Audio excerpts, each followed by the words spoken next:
Dalili hizi 4 zinaweza kukuangamiza bila hata wewe kugundua. Na jambo baya zaidi, watu wengi wanadhani wamechoka na maisha, lakini kumbe akili zao ndizo zimechoka kimya kimya. Dalili ya kwanza kabisa ni kuficha maumivu kila wakati.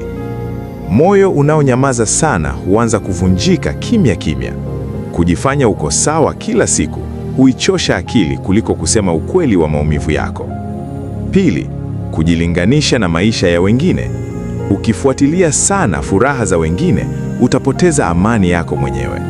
Mitandao na mashindano ya maisha hujenga presha ya ndani ambayo watu wengi hawaionyeshi. Tatu, kubeba kila tatizo peke yako. Akili hubeba mengi hadi ifike siku ishindwe kujibeba yenyewe. Kuto kushirikisha wengine huzidisha uzito wa mawazo na msongo wa ndani. 4, kuishi bila kupumzisha akili. Mwili unaweza kuvumilia kazi, lakini akili ikichoka huanza kuvunja maisha taratibu.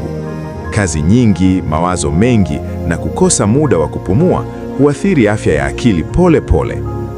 Kati ya haya 4, ni lipi unaona linaumiza watu wengi zaidi siku hizi? Hebu niambie kwenye comment.